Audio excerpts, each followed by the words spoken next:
as I'm currently 9 days into my November challenge of posting a YouTube video every single day, with the only rule being that no video can be longer than 5 minutes. I thought it was about time with a little update of what I've learned so far. First of all, the reason that I'm doing this challenge in the first place is to push myself to make my videos shorter. Now, I don't necessarily want them all to be 5 minutes or shorter for the future, but for now, that's a good way of stretching it down, as most of my videos, tutorials, usually stretch way over 20 minutes. Personally, I think that's too long to click on a video myself, so I wanted to dial them down to be even shorter, and thereby restricting myself even further down than the maybe 8 to 10 minutes, 8 to 12 minutes that I wanted to end up later on. Now, I already broken the rule once with the previous video that I uploaded, which was 8 minutes, but I simply couldn't put all the content and all the explanations I wanted into 5 minutes. And I think that's okay, as long as it's not because I'm rambling too much.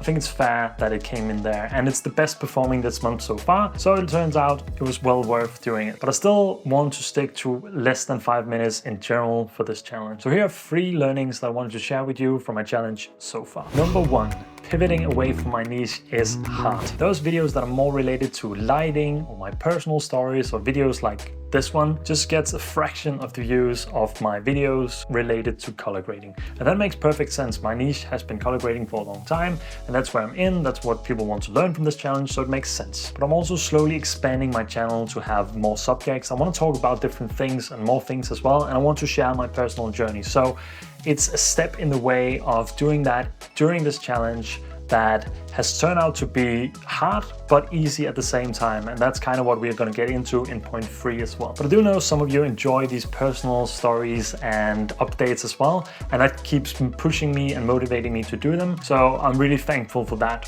first of all. Number 2, I can do more with less. Pushing myself to make shorter videos has really taught me to cut out a lot of the rambling, and that I can do a lot more with less time if I get straight to the point. So here's the formula that I've been working on that has worked pretty great so far.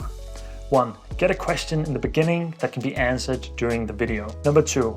Talk about the problem that is at stake and what we are going to look at in the video. And then 3. Provide a solution straight away to that problem. Thereby, I've been creating a lot more with intention, and it's actually been quite enjoyable so far, even though it's quite a challenge to not ramble and get straight to the point. And number 3. Posting daily makes me less emotional and less invested in each individual video, but more overall in the channel itself. First of all, it's super tough to do these challenges and post a video every single day. First of all, coming up with ideas to post something, let alone getting from the ideation process to actually recording and editing so that I have something published every single day. Now, this includes brand videos and every other kind of video that I'm doing. So I have to put that into perspective and make sure that I have enough time to create all of it and put more time into some videos than others. But one of the most beneficial things so far has been that I get to focus less on what performs well and more on what I enjoy creating and what I want to talk about. So in that sense, it makes a lot more sense to create whatever I feel like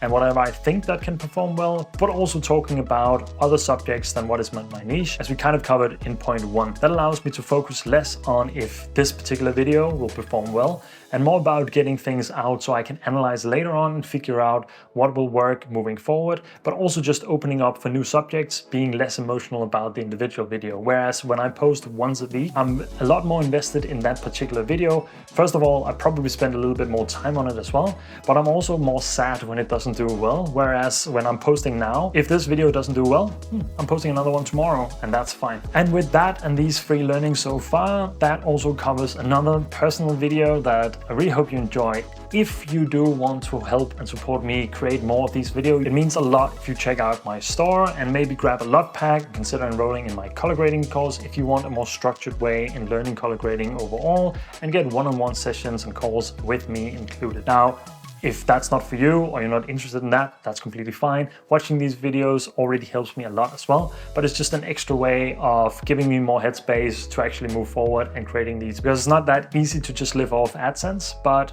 it's completely fair. At least if you aren't subscribed, and if you made it this far to the end of the video, I'm already kind of assuming that you are, because those are the ones of you that actually watch all the way through on these personal videos. But consider liking and subscribing the video. It actually helps a lot, and it makes me and the whole channel grow a lot more. So it moves everything forward, and it's a lot of support that doesn't go unnoticed. So it helps a lot if even that's just the contribution that you can give. Thank you very much for watching, and I will just catch you in the next video.